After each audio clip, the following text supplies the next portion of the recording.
toppled by its enemies can rise again. But one which crumbles from within, that's dead. Forever.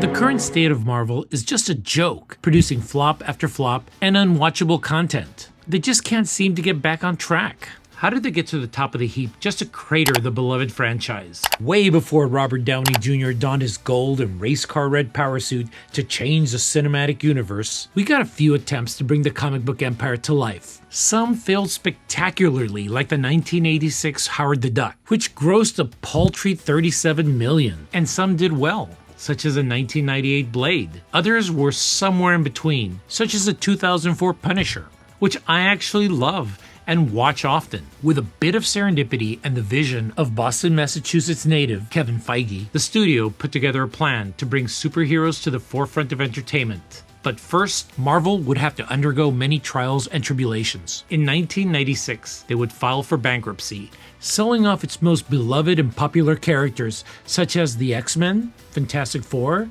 and Spider-Man.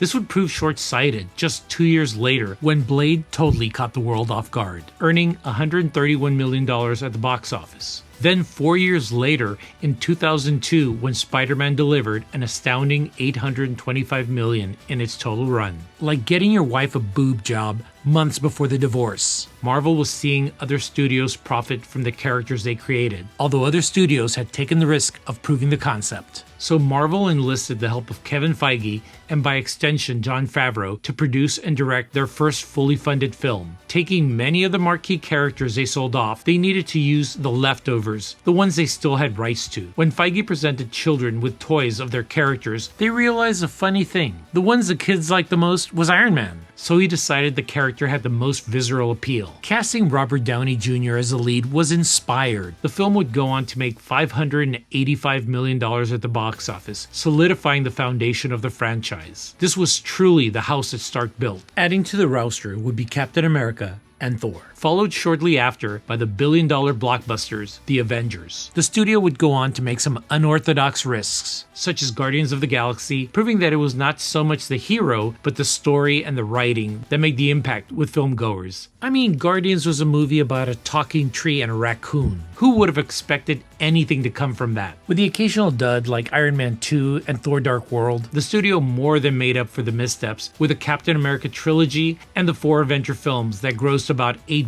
billion in total. Marvel had captured both the hardcore comic fans and the casual moviegoers. The principles were simple. Stick to the source material as much as possible, because of course you had a tried and true formula. Get the best talent out there to produce and star in its films, and get fans invested in the characters before uniting them all at the end of each phase of the story. There was no stopping the cinematic juggernaut that trounced on DC for over a decade. In my humble opinion, it should have all ended at Endgame. Take a pause, introduce a new storyline. But, money. What happened next will most likely be dissected a million different ways and become part of a film school class one day called How to Destroy a Franchise 101. Marvel's next entry was a lackluster Black Widow, which was an odd entry because, she did die in Endgame.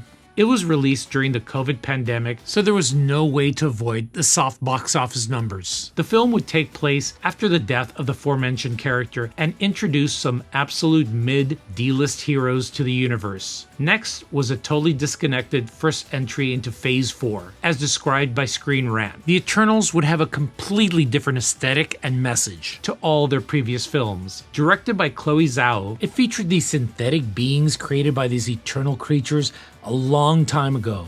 I mean, where were these selfish bastards during Endgame, right? The film was hailed as the most diverse cast of heroes in any film. It would introduce the first openly gay hero and even a sex scene. Many in the media went so far as to say it would be the biggest Marvel movie ever, and even save lives with its cast and message. I mean, that's a bit much. At an all-time low of $402 million and a Rotten Tomatoes score of 47%, it took the MCU into flop territory for the first time, completely shocking both audiences and critics alike. I feel that the MCU was at a crossroads at this point. They had been stung by their own vanity. They felt they could do no wrong and push any message while printing money. Would they stay on message or course correct? Obviously, they didn't course correct or see the gaping hole beneath their ship, as they would soon release release Shang-Chi. This was another mid-character with a story that began to diminish the male lead and choose diversity over story, to earn just $432 million at the box office. Still, it was in the midst of a pandemic. A trend was forming in the wrong direction, but the studio heads can make all sorts of justifications for this. So they continued on their woke journey, releasing Doctor Strange and the Multiverse of Madness, a film that relegated Doctor Strange to a secondary character in his own damn film, behind Wanda Maximoff and America Chavez, a young girl and daughter of two space lesbians. The film benefited from being introduced at the end credits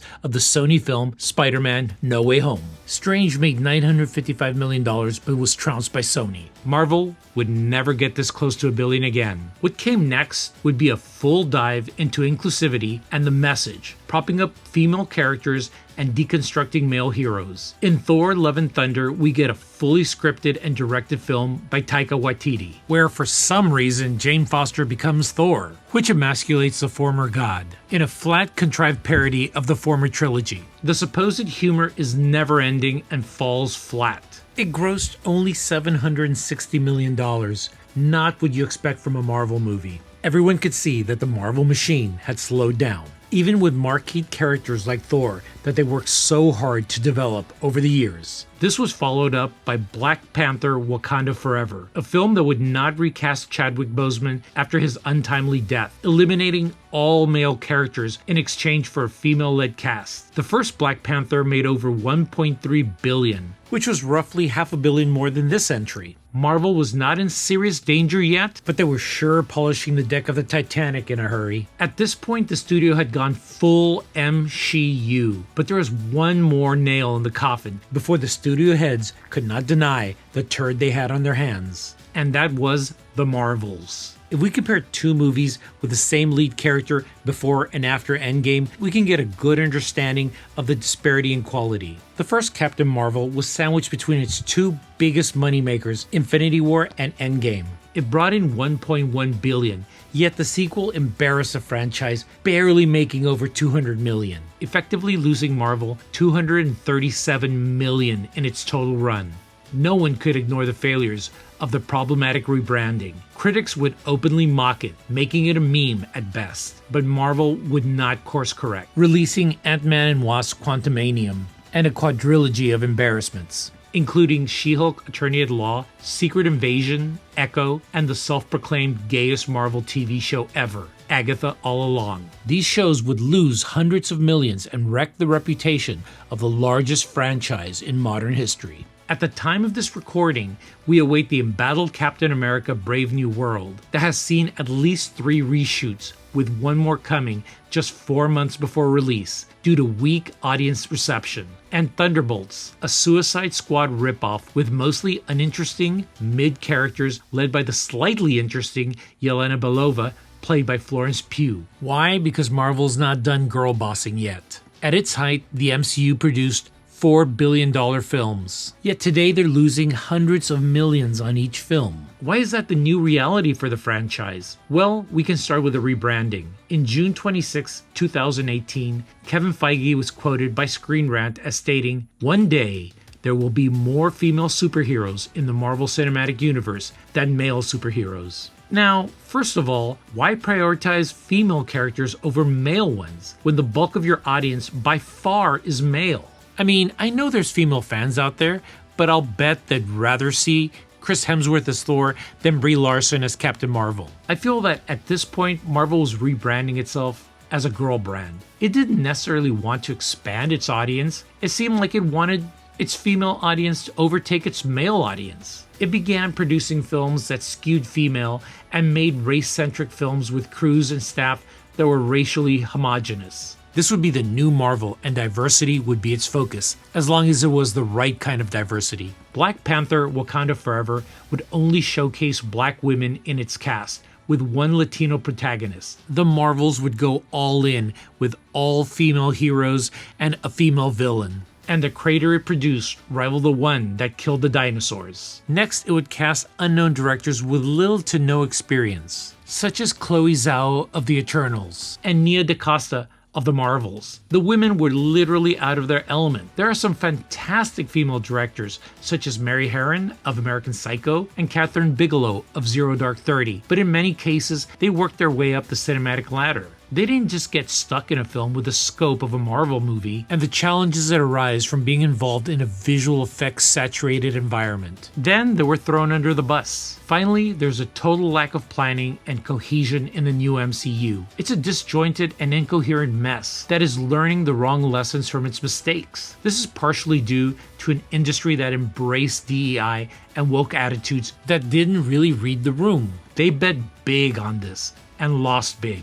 Marvel has done irreparable damage to its brand, and now I'm just waiting for it to fall into irrelevance. It honestly makes me sad to see the studio that brought so many fans together to enjoy the fantastic world of heroes that I only read about in comic books become corrupted with identity politics and agenda. I, for one, am done with Disney Marvel and hope they just stop making films for a while and let this mess blow over. Well, anyways, let me know what you think. Like, subscribe, ring that notification bell, and as always, keep watching movies.